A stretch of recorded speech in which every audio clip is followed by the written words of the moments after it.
Kami ini para pengacara, tapi bukan pengangguran yang banyak acara. Oke, selamat siang. Assalamualaikum warahmatullahi wabarakatuh. Salam sejahtera untuk kita semua. Kita jumpa lagi dalam acara edukasi hukum terkait dengan masalah kepastian hukum oleh hukum itu sendiri dan kaitannya dengan peran aktif advokat ataupun pengacara dalam penegakan hukum serta fungsi kontrol dari para advokat terhadap penegak hukum negara, yakni penyidik, JPU, dan kehakiman. Saudara sekalian, dari mimbar Mahkamah Kebenaran, saya menyampaikan edukasi ini tanpa ada tendensi yang negatif terhadap negara. Saya, pengacara Guntur Laremba, aktivis penggiat hukum pejuang kebenaran, menyampaikan secara objektif, terbuka. Saya bukanlah seorang yang ahli, namun karena saya ini merupakan aktivis penggiat hukum dan pejuang kebenaran, serta saya juga adalah bulan-bulan menjadi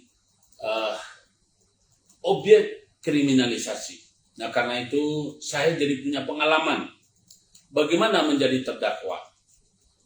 Karena banyak di luar sana pengacara, mereka bisa membela orang lain. Tapi manakala mereka berhadapan dengan perkara diri sendiri, sudah cium. Alhamdulillah. Dalam beberapa kesempatan saya dikriminalisasi, saya tidak takut. Dan saya akan terus melawan. Saya akan terus mengoreksi. Karena saya tidak pernah melakukan satu perbuatan yang namanya kriminal. Saudara sekalian, sebangsa dan setanah air,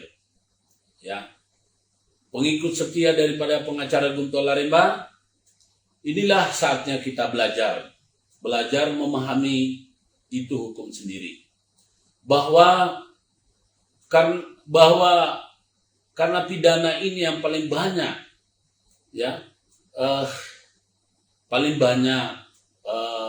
yang dialami oleh masyarakat kita, maka ada baiknya saya lebih banyak berbicara masalah perkara pidana. Pertama-tama yang ingin saya berikan edukasi kepada kita semua, mungkin juga bagi mereka yang sudah pinter atau yang sudah memahami, yang ingin saya sampaikan adalah beberapa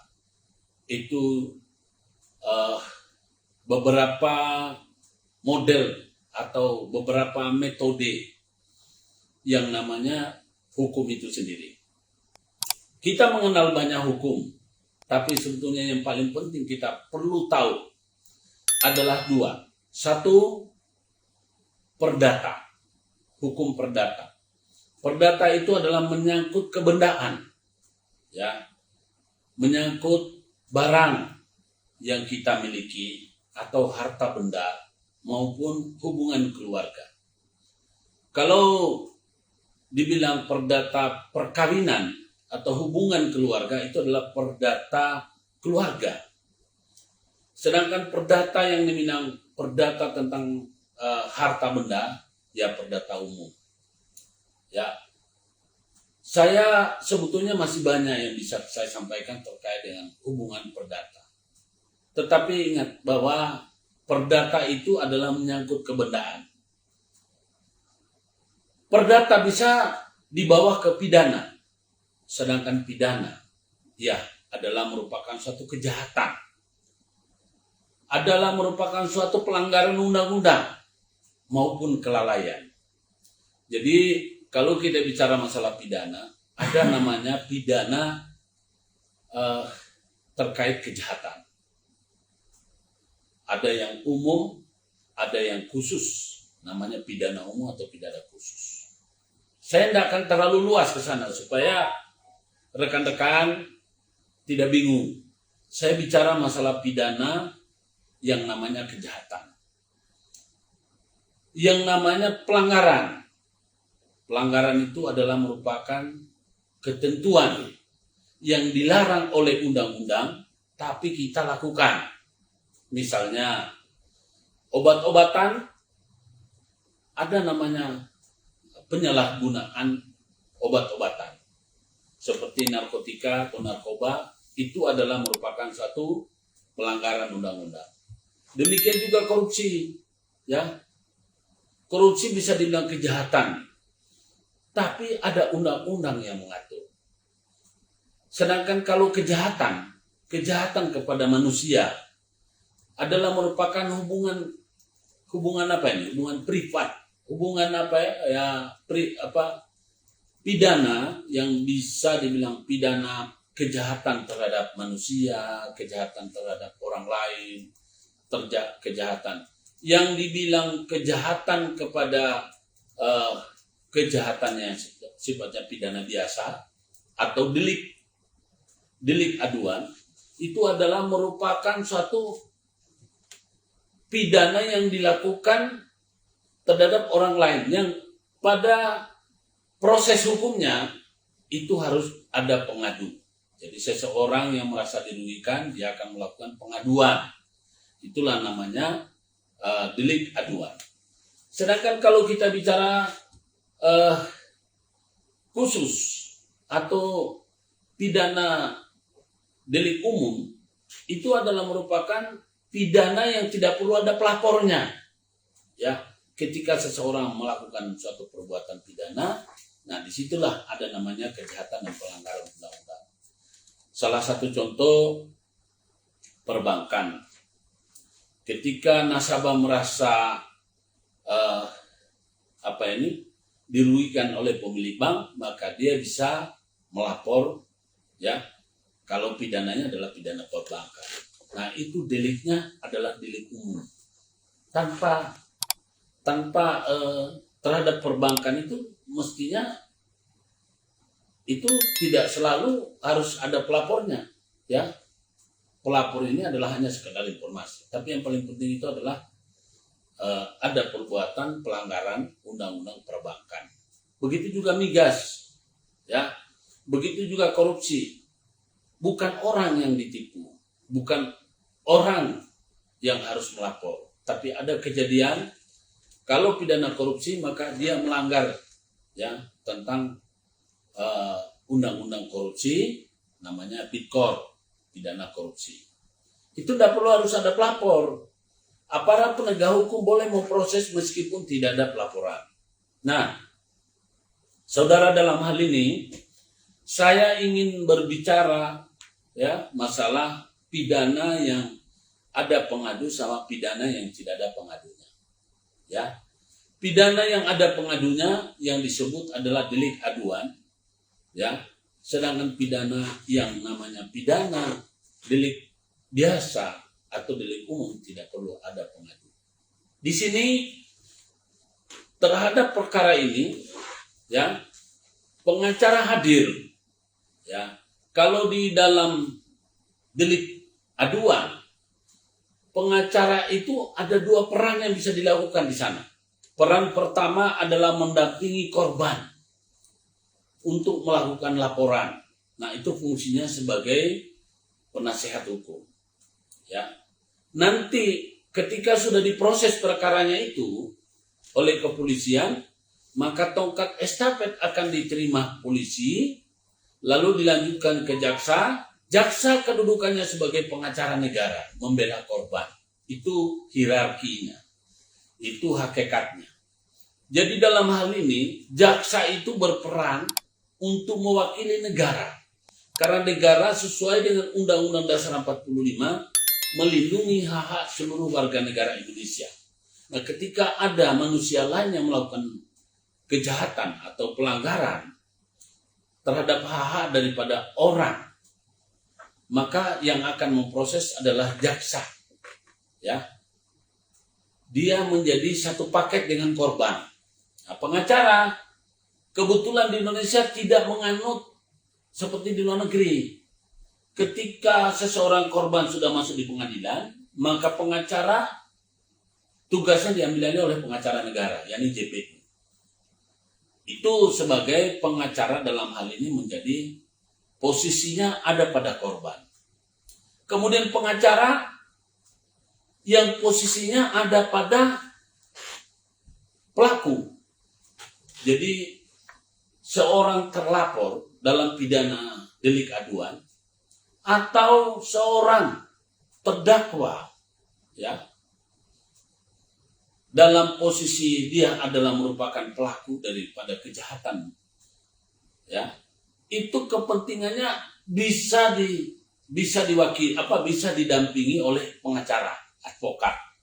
Nah, dalam hal ini pengacara berperan untuk memastikan, ya, hak-hak daripada terdakwa yang tidak sempat atau tidak mampu dia uraikan dalam argumentasi hukum.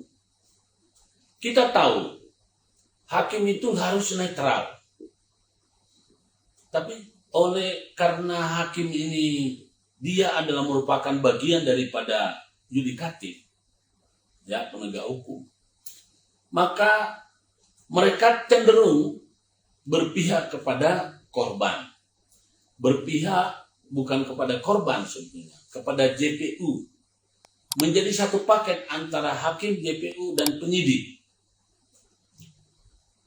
Dalam belakangan ini kita sering jumpai banyak sekali penegak hukum seperti hakim yang tidak menjadi wasit yang adil. Lebih cenderung tidak adil, tergantung kepentingan. Nah, disinilah peran aktif dari seorang advokat yang harus benar-benar hadir dengan suatu kecerdasan, kelihayan, keberanian, kemampuan untuk berargumentasi secara hukum agar kliennya setidaknya tidak mendapatkan hukuman berat, melainkan dia dihukum ringan. Bahkan kadang-kadang pengacara bisa memperjuangkan supaya kliennya dibebaskan. Jadi sekali lagi, saudara sekalian, dari mimbar Mahkamah Kebenaran, saya ingin supaya masyarakat itu mulai mulai peduli terhadap hukum. Kalau bukan kita, siapa lagi? Kalau bukan sekarang, kapan lagi? Kita sering menjumpai di beberapa tempat orang-orang yang sebetulnya tidak bersalah, tapi mereka dihukum. Ya, disinilah miris saya sebagai putra bangsa, ya, anak negeri, terpanggil untuk membantu mereka. Ya, minimal bisa memberikan nasihat, memberikan edukasi, bahkan kadang-kadang kalau diminta saya akan hadir membantu di mana mereka sedang dizalimi. Bicara masalah hukum itu sudah jelas. Jelas. Filosofi daripada hukum itu pasti dan mengikat. Tidak boleh dianalogikan atau diasumsikan, apalagi dipersepsikan.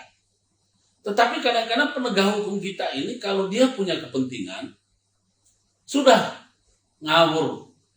Ya. Sesuatu yang mestinya itu tidak boleh dianalogikan, menjadi dianalogikan. Sesuatu yang tidak boleh diasumsikan, menjadi asumsikan. Sesuatu yang tidak pasti bisa mereka buat seolah-olah pasti. Nah, karena ini juga seperti penyidik maupun JPU dan hakim adalah manusia biasa yang tidak luput daripada kekilapan, baik itu bersifat sengaja maupun tidak disengaja, ya. Dan mereka juga dibatasi, terbatas. Terlebih-lebih kalau sudah bicara masalah kepentingan ataupun perintah atasan. Hakim itu sebetulnya independen. Doktrin daripada undang-undang kekuasaan kehakiman, hakim itu adalah independen. Tapi tidak jarang kita melihat bahwa keindependenan hakim itu bisa dikalahkan oleh kepentingan dari pihak lain. apakah itu kepentingan dari pimpinan tertinggi atau intervensi dari penguasa, ataupun dari karena ada ini dan itu, ya. Nah, jadi sekali lagi, saudara sebangsa setanah air, bahwa advokat atau pengacara harus benar-benar hadir dengan integritas tinggi, kemudian ilmu yang mumpuni. Karena ingat,